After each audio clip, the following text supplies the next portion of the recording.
Hello, everyone, and welcome to Newsroom Reckoning, our first panel discussion of the Racialization in the Media Conference. My name is Sage Goodwin, as well as being one of the conference co-organizers and your chair for the session. I'm a DPhil student here at the University of Oxford and the Rothermere American Institute. My research looks at the relationship between television news and the struggle for African American freedom. So I'm thrilled today that we are joined by a panel of former and current journalists and scholars of the news media to explore the objectivity paradigm and the battle to create an equitable, truthful, and trustworthy press. We will hear opening remarks from each panelist in turn before we move on to the discussion. We'll finish up by taking questions from the audience. Please post your questions in the Q&A tab in the toolbar at the bottom of your screen as we go, and do use the upvote and comment functions available to you there. Before I give a proper introduction to our speakers, to introduce the theme of this panel, we're going to play a brief sketch by comedian Ryan Ken. You can also see Ryan speaking on Thursday on our Who's platform, Contesting Racial Narratives on TikTok panel. Step back and look at this objectively and without any bias whatsoever. When I see that crowd, I see Mama, I see Papa, I see Mima, I see Peepaw. I see 20-year-olds to 70-year-olds who are nothing but whittle babies who had never heard of racism before until a figure like Donald Trump stoked those flames. And so all of this talk of accountability and making sure that people are held responsible for their violent actions, you have to ask yourself, doesn't that make you just as bad to want those things? And if the sight of a Confederate flag or a violent racist overthrow of the country scares you, maybe that's a moment to look inward. I don't know, that's just me being completely objective.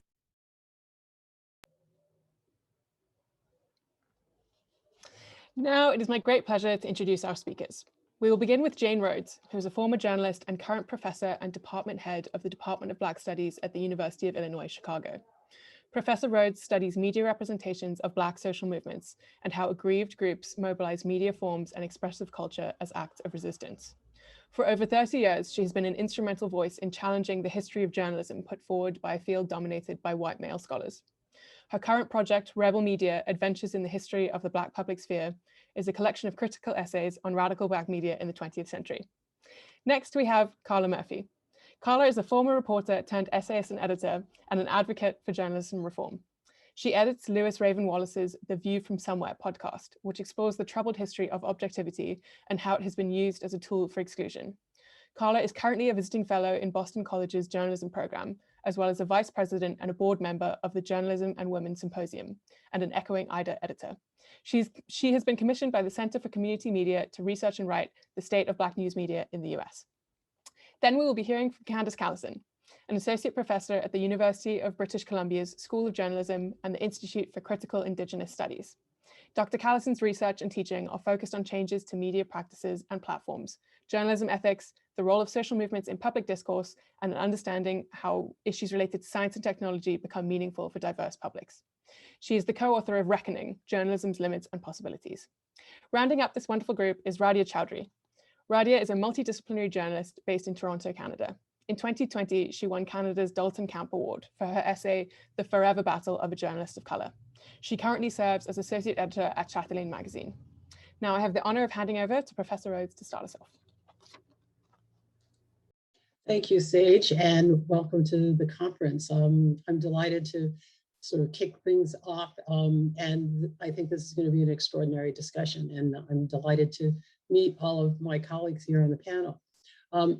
My understanding is that this conference is prompted by an array of research that everyone is conducting against the backdrop of a world that's divided by race, class, national identity, religion, gender, and sexuality, among other antipathies. We're in conversation right now against the backdrop of the trial of the police officer who killed George Floyd. In fact, we're sitting with bated breath, waiting for the results of that trial, as well as here in the US, mass shootings and all other manners of chaos. The Black lives are snuffed out by guns, health disparities, mass incarceration, lack of employment, failed education, and the list goes on. The fact that all of us in this space are in some ways grappling with the COVID crisis is a key point in that. In response to this ebb and flow of crises and inequalities, there are always acts of protest, of acts of resistance and expressions of rage. And these are, for the most part, circulated by different forms of media, which we'll be talking about during the conference. Invariably, mainstream media gets it wrong. And that is a historical framework that I want to just talk about briefly today. And it seems to me that one of the things that we may want to interrogate is the whole conceptualization of mass media, how we understand that and the ways in which it fails to sort of respond to the issues and concerns, particularly of marginalized groups. So I'm going to just quickly touch on three historical moments. First, going back to the 1960s. And I'm going to share with you just a couple of slides, particularly for those of you who may not know this history. So, as most of you know, between 1962 and 1967, there were dozens of uprisings, largely in Black communities in the United States, that caused enormous damage. Scores of people died, many more were injured, many were incarcerated. It was really a cacophony of racial unrest and resistance and an expression of extreme grievance. In 1968, then President Lyndon Johnson created something called the National Advisory Commission on Civil Disorders, which we often refer to as the Kerner Report. And I just wanted to tell you about the Kerner Commission report and talk about this briefly, because what the Kerner Commission underscored in 1968 is precisely the conditions that we're experiencing in 2021. And the tragedy and the irony of the fact that we're still, and the media are still caught in this cycle is something that I think is quite palpable. The commission was named the Kerner Commission because of its leader, Otto Kerner, who was the governor of Illinois. There's an example of the report, which was published as a book and became a bestseller. So we have to think about why the American audience was so hungry to see this in the midst of the racial discord of that time. The Kerner Commission stated what was obvious, but certainly unrecognized. It really highlighted the elements of inequality in American society. But what was really significant about this sort of official commission was that it underscored whiteness. It underscored white privilege. It underscored, without using this language, the idea of white supremacy. Okay? And one of the other sort of significant elements of the Kerner Commission was it actually focused on the media and saw the media as well as the state as culpable in the racial crisis in the US. And I've put here on the slide some of the key findings, and some of them are quite devastating. But I'll just read this one sentence, that the news media have failed to analyze and report adequately on racial problems in the United States and as a related matter to meet the Negro's legitimate expectations in journalism. Okay. And so what we know, and I encourage you to take more of a look at the Kerner Commission, is that a whole spate of recommendations came out of this, and probably all of the journalists in this room have in one way or another experienced it. Recommendations to diversify newsrooms, to change the relationships between communities and news media, to improve coordination with official sources, to accelerate accurate and responsible reporting of race and other issues of inequality. And what we know is that most of these sort of emerged during the 60s and 70s and then disappeared and fundamentally failed. When we look at newsrooms today, there's very little that's changed in the composition. There is obviously greater sort of attention and sensitivity to these matters, but we still fundamentally see these newsrooms and news media organizations as being inadequate. I was a journalist in the 1980s. I was a beneficiary of this phenomenon. And I, like many journalists of color, left, frustrated, dissatisfied, horrified, quite frankly, by this ostensible institution that undergirds balance and objectivity, sort of failing in its mission.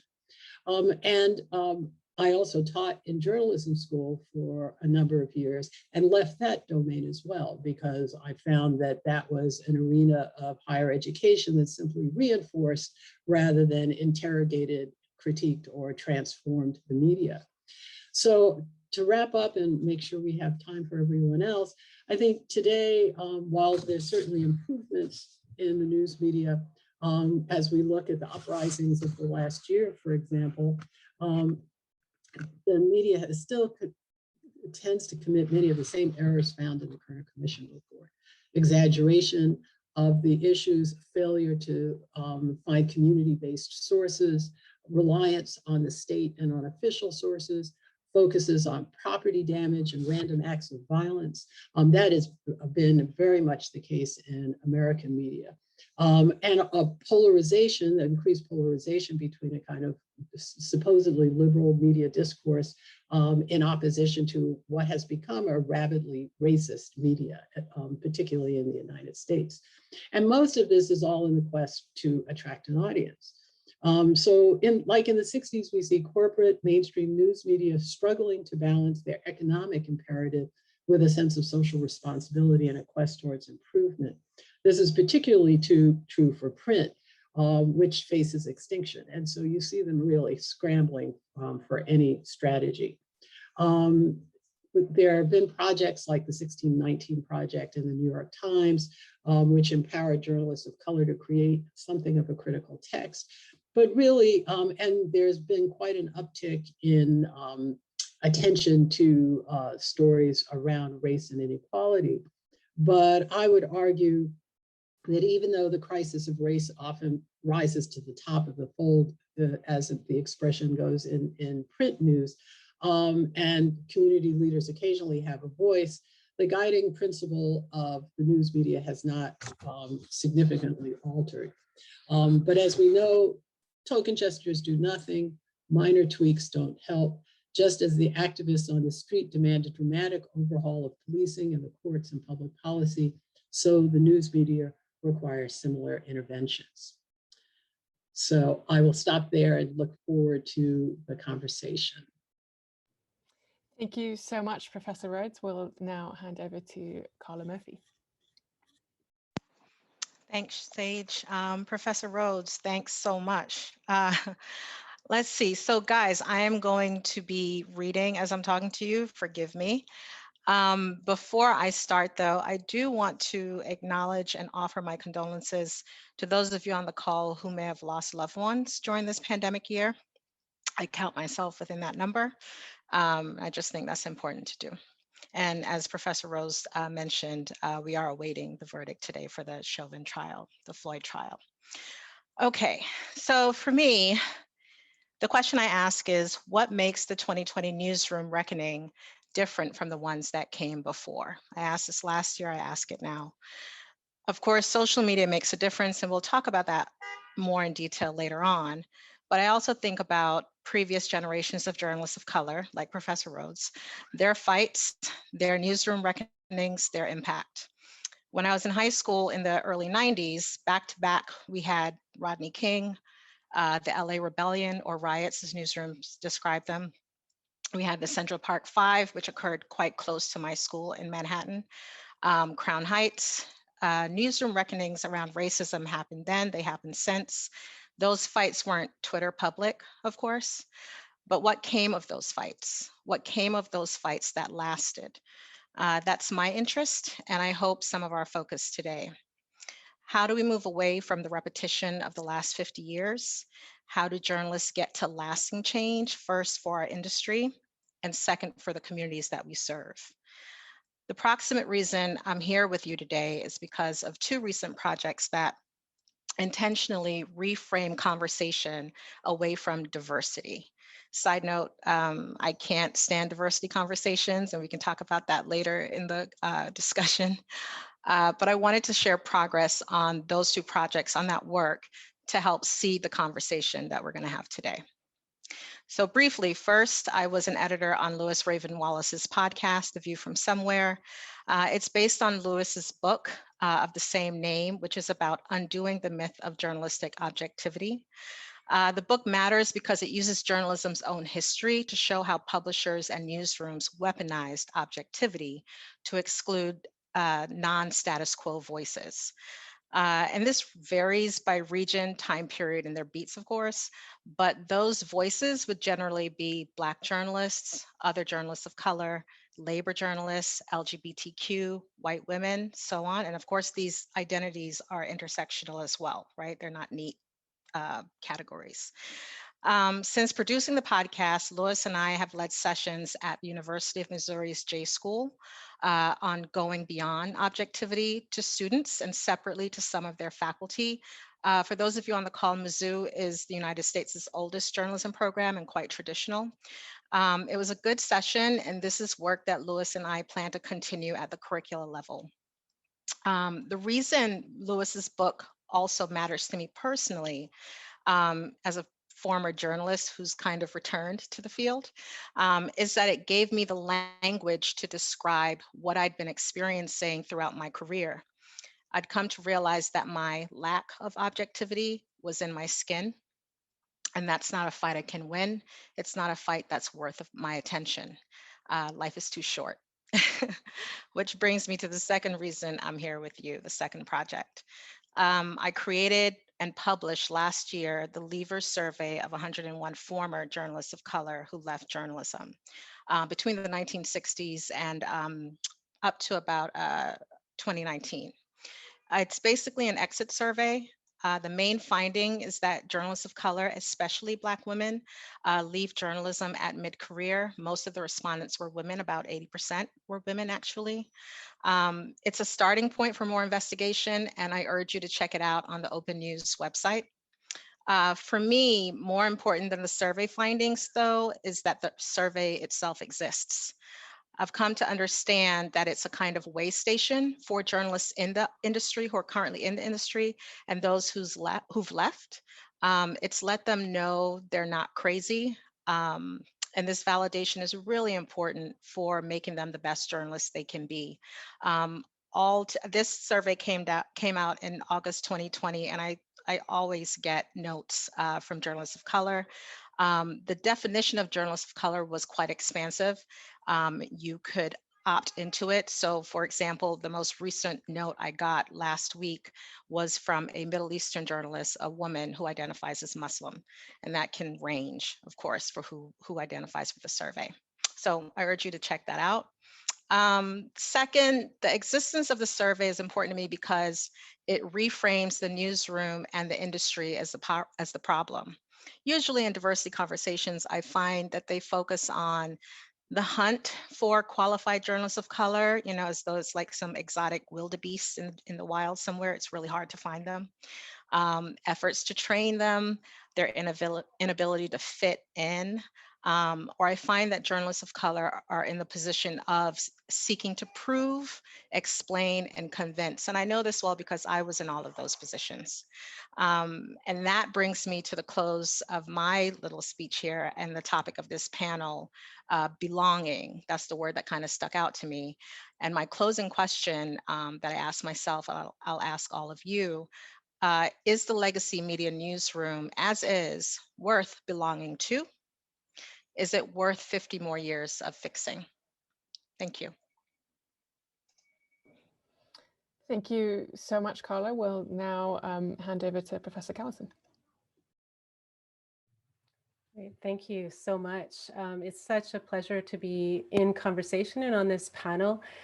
I also want to acknowledge the context we're all working in and living in right now with COVID, with the trial judgment expected, but also in Canada, we've just had a series of announcements in which police have been given a lot more authority to check people driving on the road. here where I live, but also anywhere on the street in Ontario. So it's the importance of racialized journalists on Twitter speaking out, asking questions. It's never sort of been more felt to me than this particular moment. So it's with that as context, I'm going to share with you a little bit about a book that I co-wrote with my colleague at the University of British Columbia. And I want to start also by acknowledging that I'm talking to you from Musqueam land here in BC. Musqueam are an Indigenous people that are the longtime caretakers of the land I'm on. And I am Tahltan from a nation in northwestern British Columbia. Our nearest closest relatives are actually in Southeast Alaska in Wrangell. So this is how I generally start my talks because as you'll discover as I go on, it's really important to any discussion of journalism as well. So this book that I want to talk to you about started with these questions, in part because of what Professor Rhodes has already mentioned, that there is both a lack of resources in journalism education to ask questions about persistent critiques related to race, gender, intersectionality, and colonialism. And also because of the state of ongoing crisis in journalism, which has been mainly focused on technology. So we argue, in the book, and what really brought us to thinking about these questions, sort of 5 or 6 years ago, were these, persistent deficits in both what we could teach students with and also what students were facing when they went into the industry. So, how do journalists know what they know? Who gets to decide what good journalism is and when it's done right? What sort of expertise do journalists have and what role should they play in society? So when we started working on this book, the conversations in the industry and in society were quite different. But as the book was released, things began to explode both in the US and Canada. And I'm sure you're very well aware of what has gone on in the US, but maybe less aware of what's happened in Canada. We had some very high profile resignations from a Tlingit journalist, Christine Gagné, talking about the lack of Indigenous and Black representation at CBC, which is our public broadcaster. CBC has continued to be at the sort of center of a lot of discussions, in part because there was a hashtag CBC Black, which had calls to action, but also because of another high profile situation in which one of the Vice journalists who reported on it, Manisha Krishnan, referred to what's happening at the CBC as an existential crisis regarding its treatment of BIPOC employees, so Black, Indigenous, and people of color. And so this really, has become a site, I guess, in which we can talk about the book, because one of the questions that we've asked in the book, and this really builds on Professor Rhodes' work. When we first discovered Professor Rhodes' book, when we were doing research for the book, it was with overwhelming joy to know that somebody else had been saying very much the same things we had been saying, because journalism and journalism scholarship has been dominated by white male voices to a great extent. So asking these questions about who's in the newsroom, whether that matters, and whose social order has been reinstated and reinforced by journalism and journalists, these are questions that haven't necessarily been asked. So if we look at who's in the newsroom, there aren't a ton of good numbers. I'm really excited to look at Carla's survey, because I think not only do we need to talk to people who are coming out of the industry and those who are staying in it, but we need to also think about where our numbers are coming from. There aren't good numbers for private news organizations. I know, I've checked into them, and they're very flawed on so many levels. But the public broadcasters in both the US and Canada do keep fairly good numbers, in part because they're mandated to. And you can see that the numbers are fairly lacking in terms of people who are telling stories in the newsroom.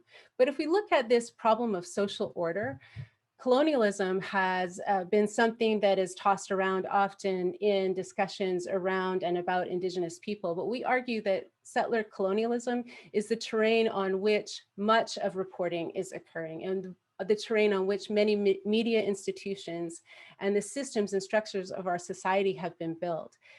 We draw in part on this book, Seeing Red, which is a history of Indigenous people in Canadian newspapers and how they've been covered, which finds that Indigenous people have continually been covered at, with a deficit model, but actually also stubborn resistance to progress, morally and innately depraved, right?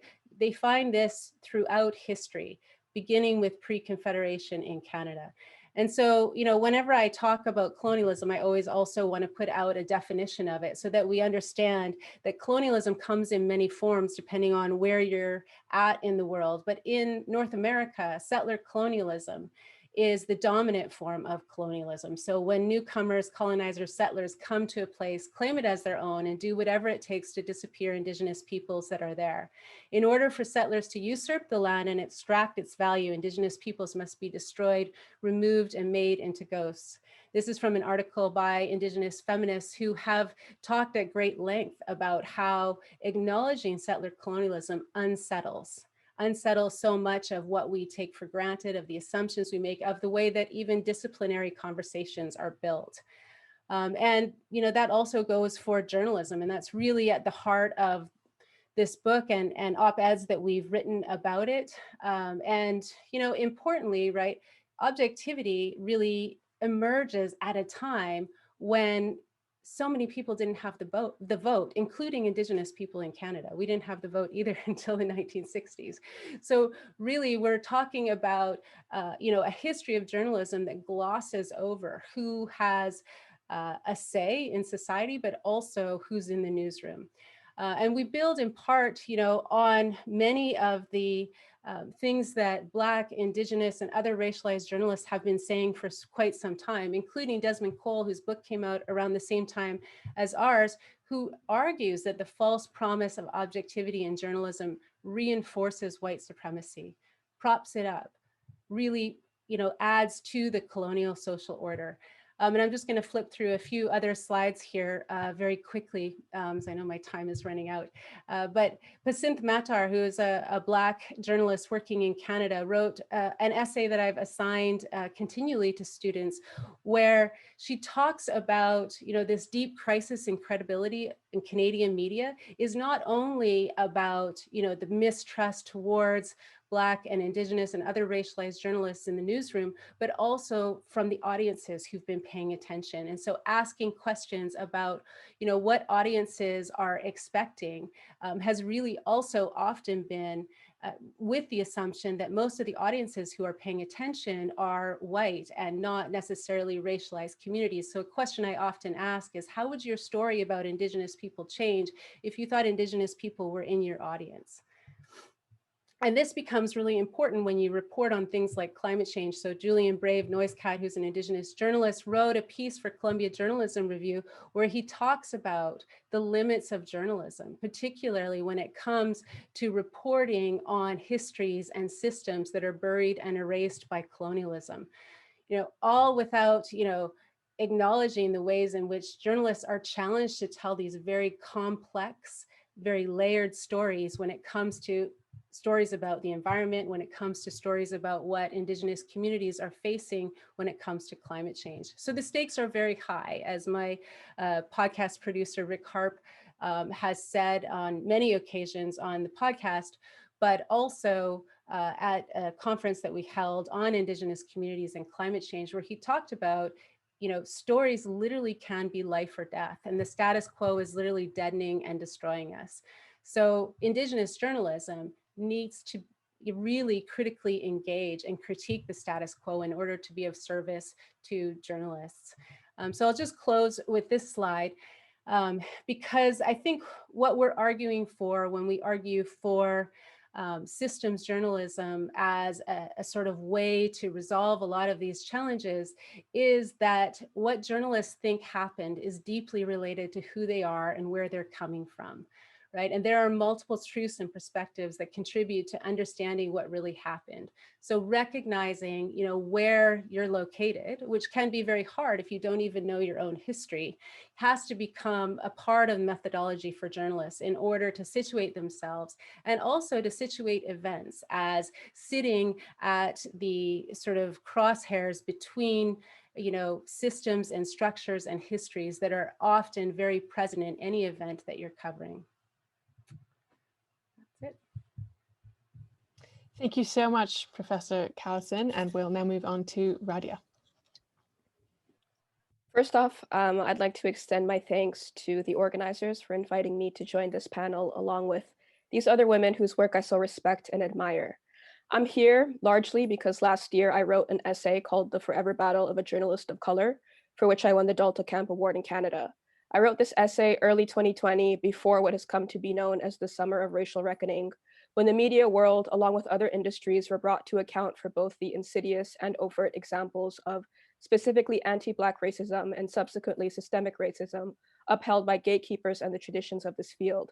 My essay did not say anything that hasn't been said both out loud and behind closed doors amongst racialized journalists, who, up until last summer, in my experience in the field, weren't given the opportunity to actually share their experiences on a global stage, or in this case, social media.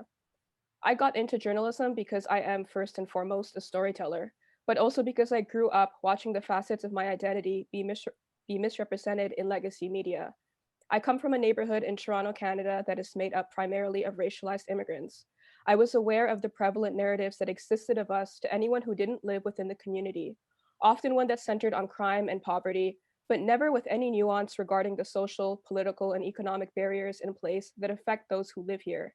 Being a young Muslim in the West, it was also made clear to me how Muslims were targeted and painted with broad generalizations and irresponsible reporting that made the lives of ordinary Muslims around the world so much more difficult. Obviously, this doesn't happen to just my communities, and therefore it's not something that happens in a vacuum. I went to journalism school hoping to get answers or even an idea as to how journalism could both serve as such an important and crucial cornerstone to democracy, while also frequently leaving Black, Indigenous, and communities of color out of its progression as a field.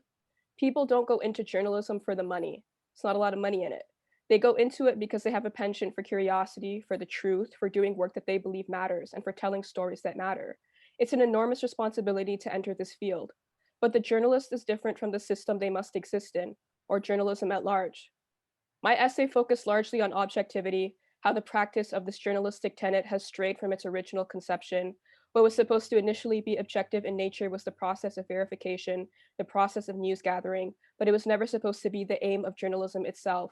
The message has become convoluted over time, and now the journalist herself is expected to maintain an objective neutral. The problem is that objective neutral is often coded language for whiteness. Those who get to decide the objective neutral, and those tasked with upholding it today, are largely white. Looking at the demographics of any major news organizations, who are the people there who have actual legitimate power, how many of them are Black or Indigenous, how many of them are people of color, I can bet not many, if any, at all. And like we just saw, the statistics are there and the data is clear. When the neutral is white, anything else is seen as off-center. Standing up for human rights, making clear injustice, pursuing truth, actual truth, depending on who it is for and who is speaking, then suddenly becomes impartial or contradictory to journalistic standards.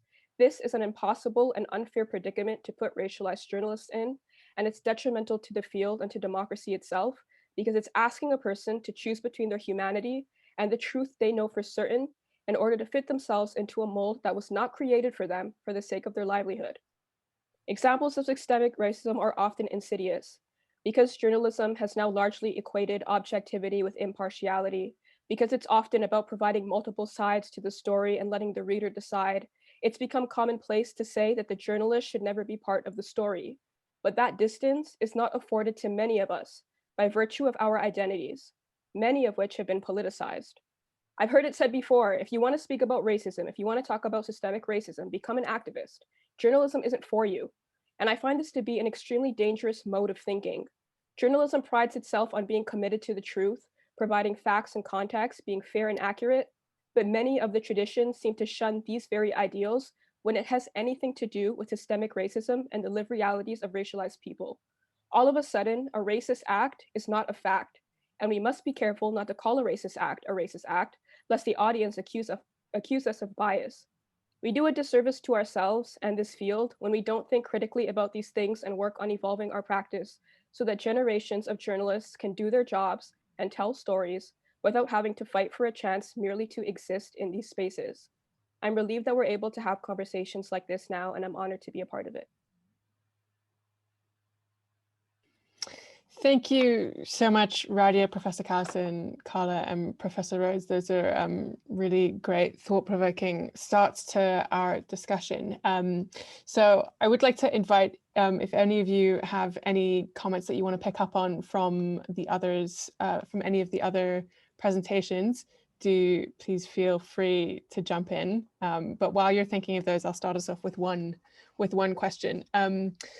As the journalists here will have experienced journalism training, and Professor Rhodes mentioned that she herself has been involved in teaching journalism, the question I wanted to ask is, what do you all think needs to change in the way that journalists are trained in order to help us towards creating a more equitable news media? So what at the training level do you think needs to change? And please feel free to jump in, anyone that wants to on that. Go for it, Professor Callison. And then we'll go to Radia. Well, I think, part of what we were proposing in the book is this idea that journalists need to socially locate themselves. But after I've written the book with my colleague, the thing I've encountered the most is how difficult that is to do. Because people don't necessarily know their history. They don't necessarily know the history of their communities. They don't know how to situate themselves in a collective. And so I think if we were to write it again, I would have a lot more to say about that. And maybe that's like a next project. But I really think that's truly a major challenge for journalists. It's not just shedding objectivity, but it's figuring out how to situate yourself, how to situate your organization. Because journalism, the story it's told about what it's doing is not necessarily accurate. It doesn't account for prior harms. It doesn't account for the ways in which journalism has often propped up colonial social orders in both the US and Canada. Thank you, Professor Callison. Radia? My experience comes from being a journalism school graduate, and I've seen some incremental changes. I went to Carleton University in Ottawa. I've seen changes there. I've seen changes at a lot of the journalism schools in Canada in terms of hiring professors, Black professors, Indigenous professors to talk about a lot of the issues that I myself didn't get to talk about when I was in school. And an example that I always bring up is we have ethics classes that are mandatory. And one of the prevailing stories we had to study in the ethics class was when Anderson Cooper saved a kid, removed him from harm's way when he was reporting in Haiti. And there was a whole onslaught after that, whether that was ethical for a journalist to do, to involve themselves in the story. Are we allowed to do that? I remember we spent so much time focused on this story. And once again, it's this idea of maintaining a distance that isn't afforded to many of us, especially when we're reporting on things that affect us and our loved ones and our communities. So I think ethics classes need to broaden and diversify the content that's being taught there. But I also think that when we have classes about diversity in media or whatever it is, whatever the tropes are, it's usually people of color and students of color who take those courses. Those should be mandatory courses for white journalists in training, because inevitably they're going to be covering communities and people who don't look like them and who have been misrepresented and ostracized in mainstream media. And they need to know, and they need how to, first of all, deal with those communities in a respectful and mindful way, but they also need training on how to interrogate their own biases, which all of us need training on how to do. And I think we're so afraid of talking about moving away from objectivity that we never stop to think that, hey, maybe all of us should interrogate our biases and know the things that we bring to our stories before we actually hit the field and then implicate communities, innocent communities, simply because of the way we think.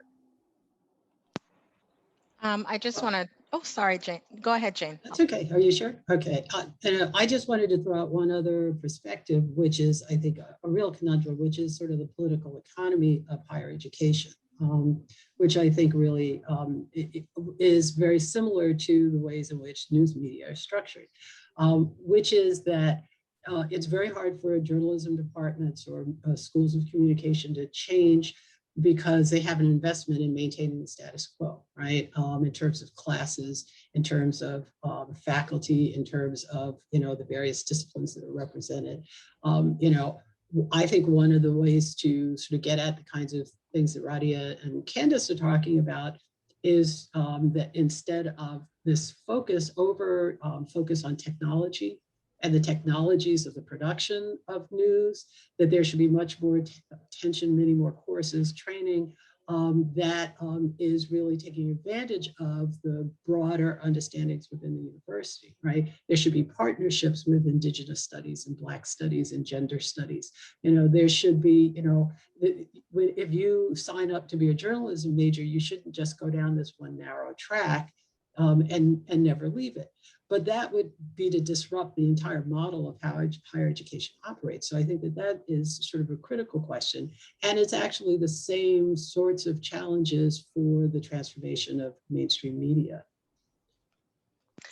I want to echo a lot of what everyone here said, and especially what Professor Rhodes just said about partnerships with Indigenous studies, Black studies, et cetera, et cetera. One of the things that I, as a practicing journalist, and even now, one of the things that's deeply, deeply missing is context, is contextual reporting.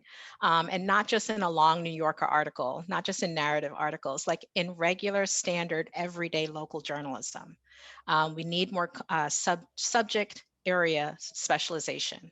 I think that's something that J schools can add in. The other thing I think that should be kind of a required exercise or course would be a course that looks at the ways that wherever you are in the country, and obviously I'm going to be speaking about the US, looking at the ways that local media has harmed the communities that are there. And when I say harm the communities that are there, I think that inaccurate reporting doesn't just harm Black communities or Latino communities or Native communities, it harms white communities too within that same geographic area. And I think an excellent exercise would be for J schools to look at to choose a period in history and look at what their local media was doing and kind of do a course that way. But that would be my strong recommendation. Thank you all so much. So another question that I'll pose to all of you is something that I think everyone's presentation touched on slightly, is the role of social media and how it's affected the landscape for journalists of color and their relationships with legacy media institutions. So Carla, would you like to start us off on that topic? Yeah. Yeah, I mean, listen, last year, before the Summer of Reckoning, and also even before that, I never thought I've been in journalism since the early 2000s. I never thought I would ever see these kind of internal newsroom fights like come out on Twitter. And I remember seeing all of these and being like, what is happening? Because usually this is water cooler conversation, or you go to the conferences, or it's after the bar. It's not, it rarely bleeds out into public. And obviously this is not the public, this is the Twitter public. That's a different thing, right? But I think why it was important for me is that journalists of color, their power is not in the newsroom. Their power is in the community. And their power, as Twitter has shown them, is on Twitter.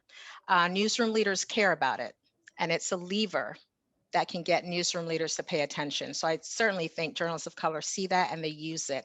Whether they're at mainstream publications or they're freelancers, it doesn't matter. All up and down the gamut, they're using it to provoke conversation and provoke change.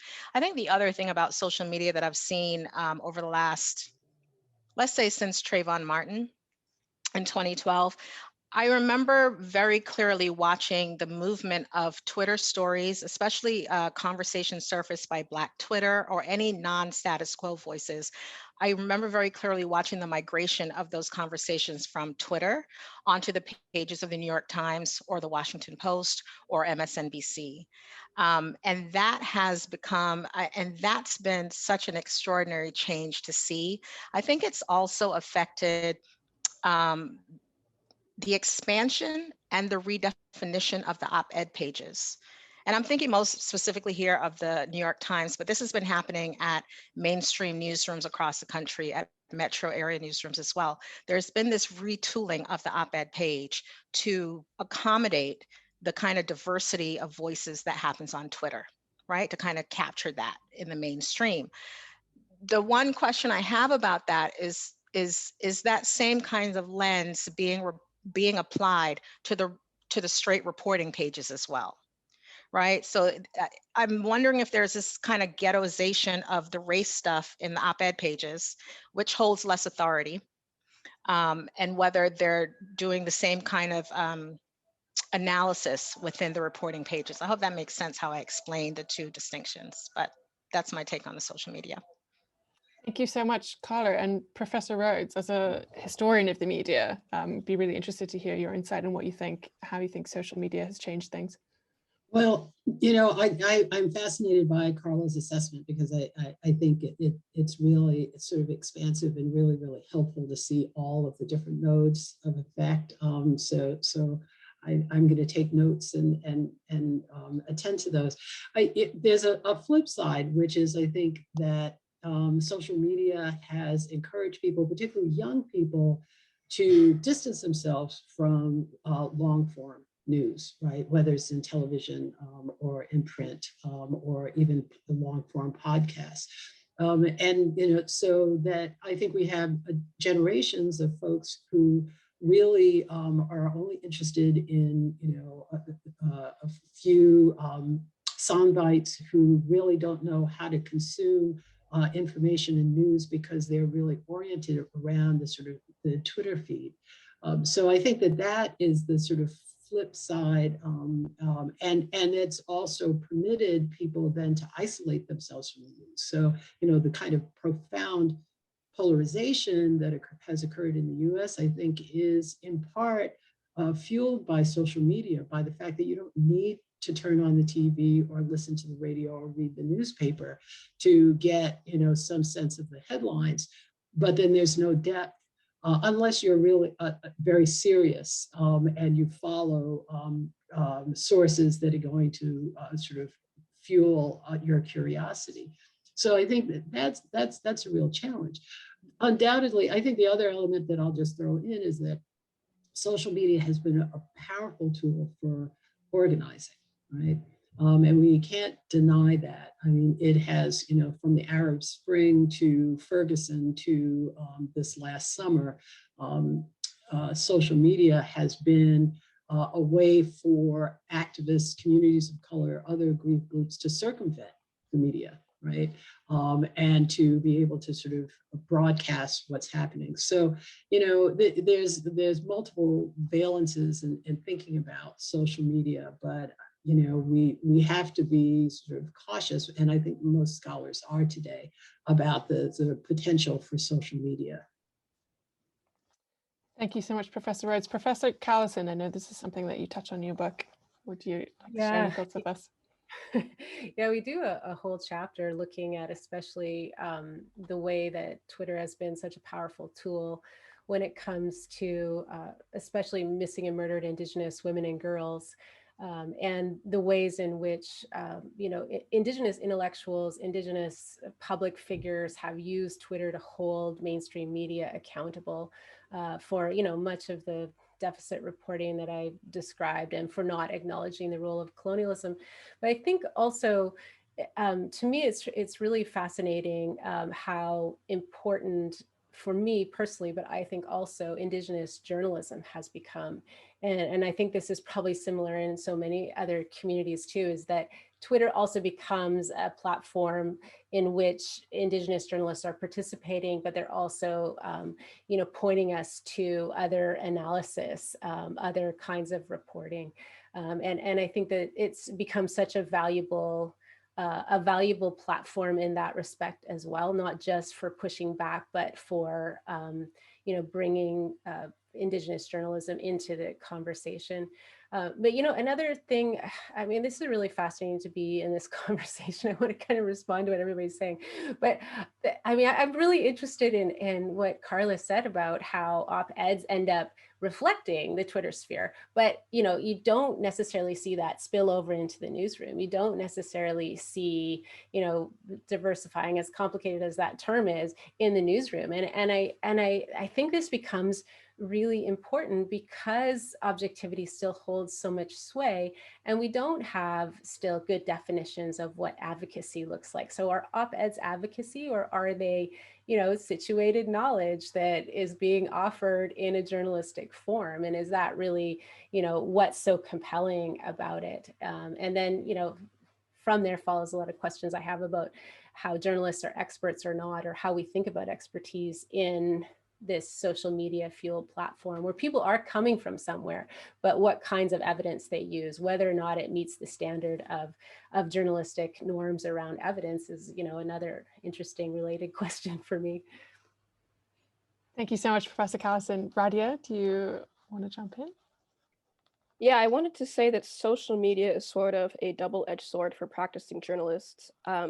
I work at a magazine. I'm not a breaking news reporter, but I still operate with a level of fear whenever I post anything on social media. And I can imagine the situation is far worse for people who work for public broadcasters. And as Professor Candice pointed out, Amar Khan, who worked at CBC, was fired for putting out a tweet saying that somebody was racist. And there's a long history of proof that he is racist. And he actually won a case. So that was a landmark case. But just this idea that on one hand, it is a unifying tool. As a journalist last summer, I watched with awe as stories and stories came out, threads and threads of different organizations across the world, particularly in North America. In Toronto, I know about the happenings of the New York Times or Refinery 29, information I would never be privy to otherwise. But at the same time, social media gets a lot of racialized journalists in trouble. And there's been countless cases of journalists speaking out about human rights, things that affect their communities, their lives, and it's seen as biased. And in the worst cases, they're fired, and in the best cases, they're reprimanded or face some type of discipline. And last year, the CBC union, they requested that CBC amend their journalistic standards and practices, especially their social media policy, in order to not be reprimanded anymore for speaking out speaking out against human rights abuses. So those things are still upheld, especially by public broadcasters, because they do get public funds. And I imagine the situation is far worse for reporters who work in breaking news because the standard for impartiality and objectivity is so much higher for them. My bosses would be completely fine with me tweeting about my own opinions and my lived experiences, but I still have that fear. And that's from my traditional training, and that's from my traditional experience in the field. And I can imagine the same can be said for journalists across the sphere as well. Thank you so much, Radia. So one final question from me for this discussion before we move on to lots of questions that we have coming in from the Q&A, and a reminder, please, to keep posting questions in the Q&A and like questions that you particularly want to hear the answer to, which will bump them up to the top. So we'll make sure those get answered. So the final question from me that I'd like to invite you all to weigh in on is objectivity still a useful concept for journalism? And what other principles do you think should potentially take its place and be the thing that guides journalism? Dr. Callison, we'll start with you. Professor Callison. Yeah, so, I mean, actually, I love the way Carla ended her presentation by saying, is this even worth saving? Should we spend the next 50 years trying to reform this profession? So that's going to be with me for a few days, maybe longer.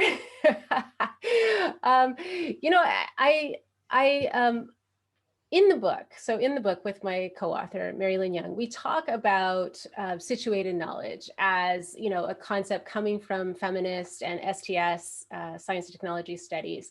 This idea that you locate yourself and then it helps you better see what it is that you're reporting on in the case of journalism. So, that's one way of kind of moving to what Sandra Harding, a feminist scholar, would call strong objectivity.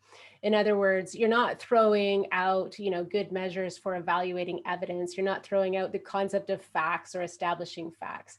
But the challenge is that objectivity in journalism has so much baggage.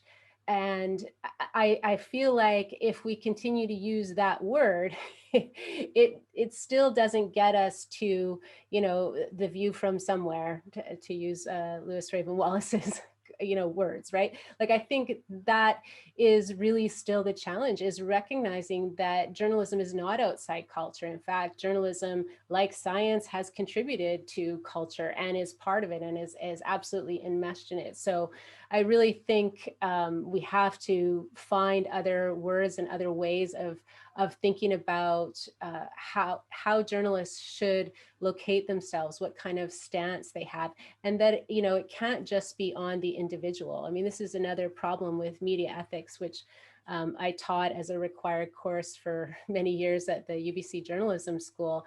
And you know, it doesn't necessarily move us along to think about, you know, how objectivity might be sort of adjusted. I think really moving to a new stance regarding who we are as a professional set of norms and challenges, who we are as collectives, where we're situated in our various communities, and what our obligations are that flow from those communities.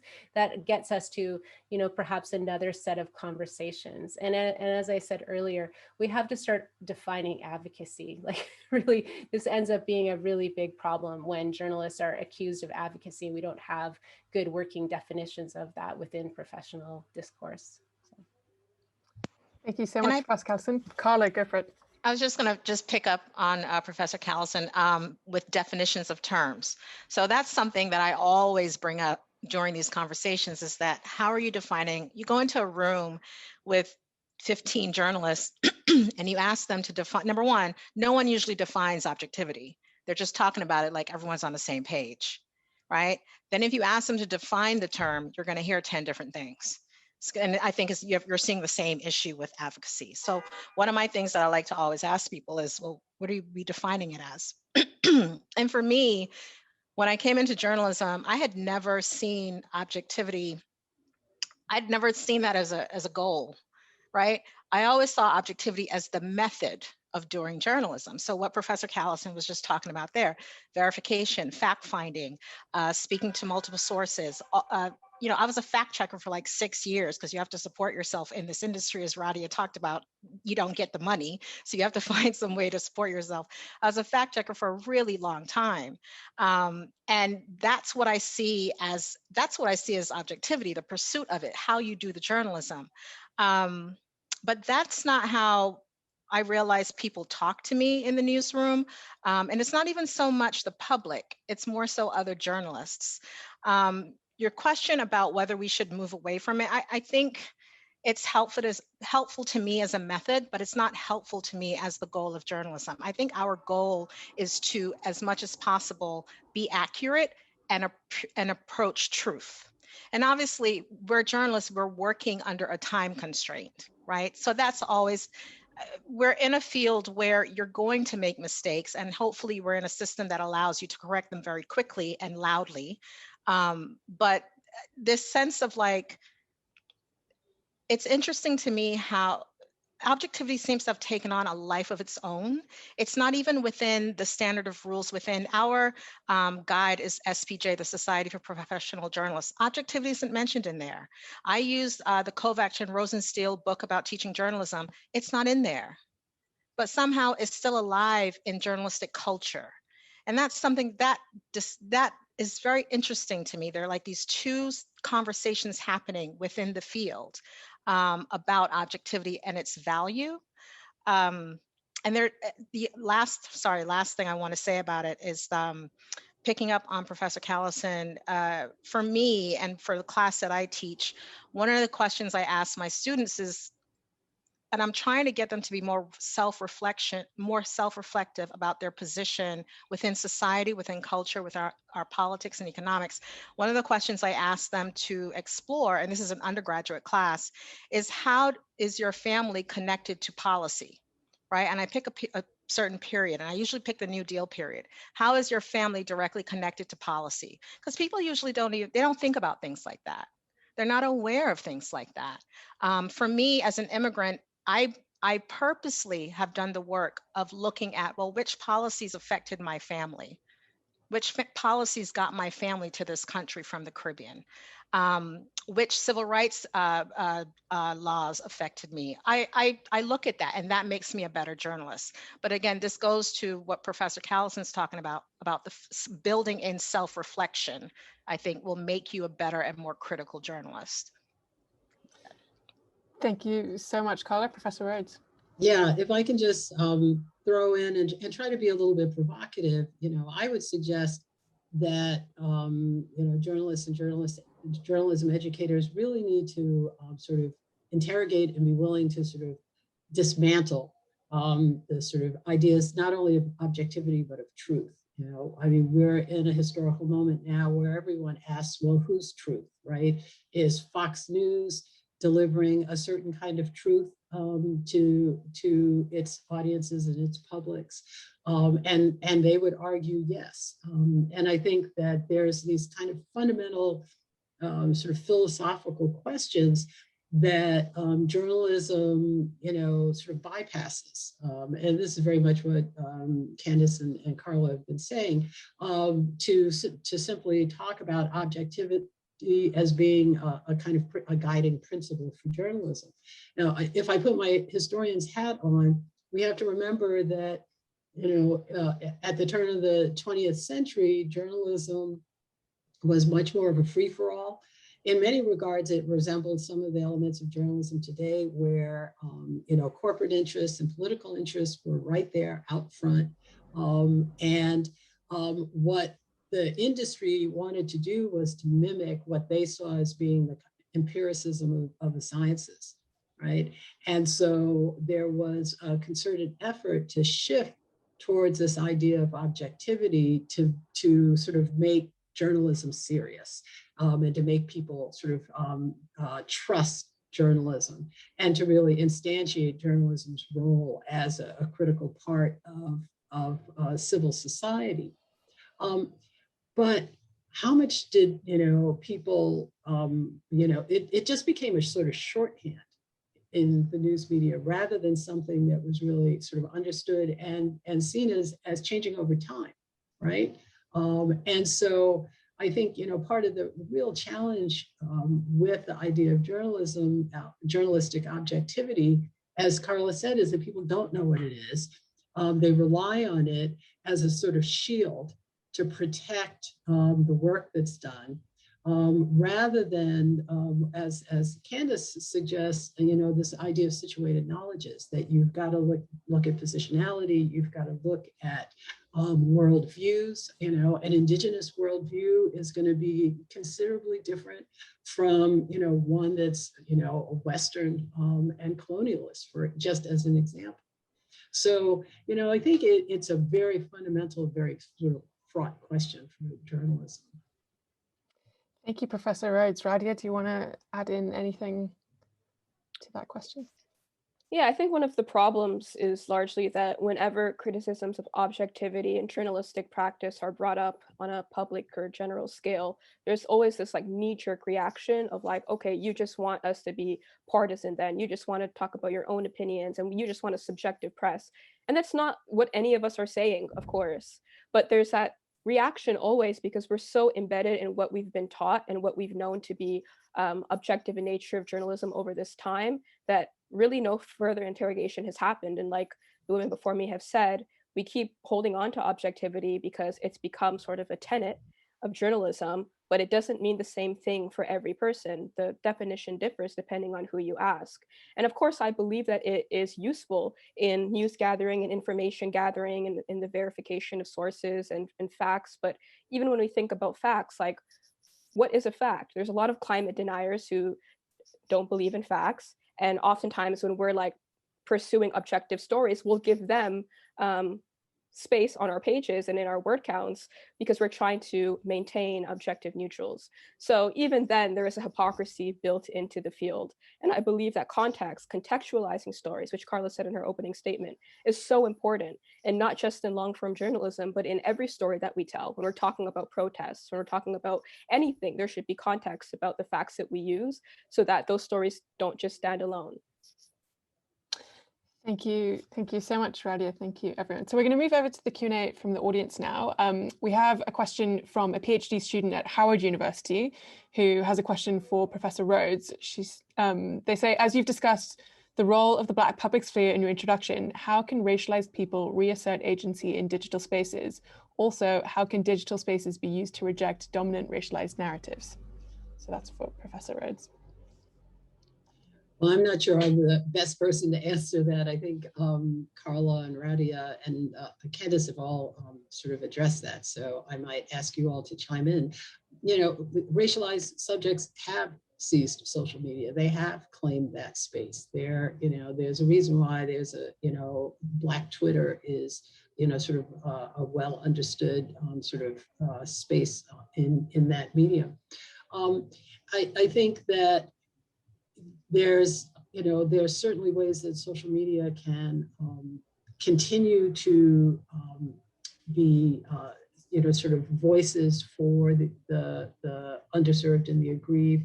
And some of it is to inform yourselves about, to sort of really become skilled at the use of these media, you know, whether it's YouTube, whether it is, you know, all of the array of projects, TikTok, as we saw in the opening.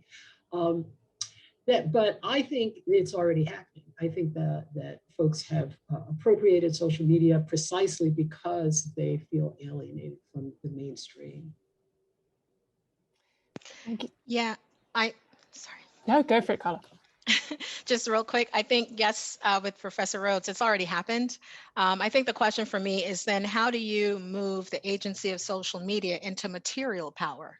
I think that's the big question for me, right? Into material change. And that's something that's still being decided. I think social media, which I've seen and I've participated in, you can find your people. Right? As a journalist, you can find your people and it can help you to organize. Since last year, even before the summer of racial reckoning, in the last 2 years, let's say, there has been so much more organizing here, especially around public media. There's something called Public Media for All, Open News, Press On, where Lewis is the co-executive director. These are people who are very intentionally and very seriously building a new journalism space. And a lot of this gathering occurred via social media to start, just to point you to some people. Thank you so much. And Professor Carlson, if you'd like to jump in. Oh, yeah. I was just going to suggest, for those of you who haven't taken a look at the new book, #Activism, it's by Sarah Jackson, Moya Bailey, and Brooke Wells. It really talks about this question in an in-depth way, in a profound way, I think, because the ways in which digital spaces are constantly evolving, it really provides like a continuing terrain for all of us who are interested in public discourse to participate in. And I think that's the real challenge, is, you know, both how it moves into other spaces, but, you know, what kinds of discursive moves, to use a very academic term, but really during the Idle No More activism that occurred in 2012, 2013, Twitter ended up being this really powerful space in which issues like colonialism were at the heart of so many of the discussions that were being had, in which you heard more Indigenous commentary than you ever would have in mainstream media. I mean, mainstream media was still not turning to Indigenous people as experts on their own history and on their own social movement, right? So I think this is also a part of how we have to think about what these platforms provide, is not only sort of a diversity of voices, but also a diversity of analysis and a rethinking of the terrains that we're all working with and upon. Thank you so much, Professor Carlson. We are going to have to finish at 6:45, but I'm going to take one final question from the Q&A. A lot of the questions have centered around the idea of grassroots and BIPOC-led media organization. So just like you, I'd like to invite you all to reflect on that question of BIPOC-owned and managed media as opposed to focusing on legacy mainstream media. Whoever, perhaps we'll start with Professor Rhodes, as I know she needs to definitely leave at hard 6:45. Just a quick thing is that there have always been sort of BIPOC owned and led media. The challenge has almost always been financial and resources. But those have been the sort of historic sources of community information and education and representation. So, you know, there's a, you know, I think that there's an important future in that, and the ways in which folks can become resourced and can really sustain those media is going to continue to be critically important. Thank you so much, Professor Rhodes. Perhaps Radia, you'd like to, if you have anything to add. There are a lot of really great organizations in Canada, and I'm sure in the States as well. The problem is that oftentimes these organizations are labeled as alternative media. And even within that term, I feel like there is an element of systemic racism running through that, in that it can't just exist as journalism, it has to be alternative, largely because it's focusing on issues that affect racialized people, and it's content produced by racialized people, and it often has source lists of racialized people. So why is that just not considered baseline journalism? So that's one thing. And funding, of course, is another big thing. Local news is very important and crucial. When we have the wrong people or people who aren't well equipped to work in local news, what you get is communities that are further marginalized. And so there are a lot of grassroots organizations that start up as, and they begin as local news. And I think that finding ways to fund and alternative ways to funding journalism is very important. How we go about doing that, well, that's a question for all of us. Thank you so much. And if Carla and Professor Carlson, if you have any quick final thoughts on that. It's that journalism that makes me still stay in the game, to be honest.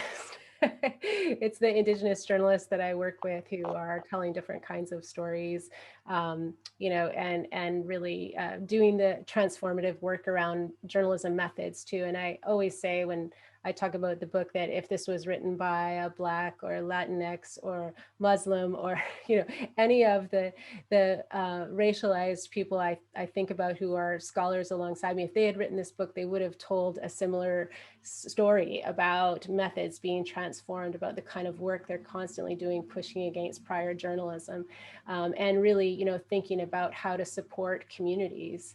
And so that's why I also, you know, often think like we've got to really put into journalism professional conversations what advocacy is, because supporting your community to continue, supporting your community to tell their story is not necessarily, I think, along the spectrum of advocacy that people usually work with in terms of that definition. So, so I really think like, you know, racialized newsrooms who are doing alternative storytelling, really, that's what gives me hope about journalism as a set of tools that might make our worlds better.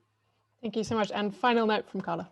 Yeah, I'm going to really quickly, yeah, so when I think of BIPOC-led news media journalism, I, honest to God, the only thing I think about is money and the lack of money. And journalism overall needs a massive injection of money into the system. We've always had those organizations. Ours started in the 1820s with Freedom Journal. We had a Native journal at the same time, actually Native, Mexican, Cuban, Black, 1820s, around that time. They've always been there, but there's always been a cycle of closings, openings, closings, openings, closings, openings since that time. And what I'd like to see is how do we stabilize that sector? That's why I keep having this kind of money question. How do we stabilize that sector so that we're not seeing this kind of churn, and where we're seeing institutions and institutional knowledge being built and replicated across generations. So the question is not so much for me just the existence of them, but the sustainable funding of them, and looking for funding that's not just philanthropy based, because our communities don't have that much wealth, right?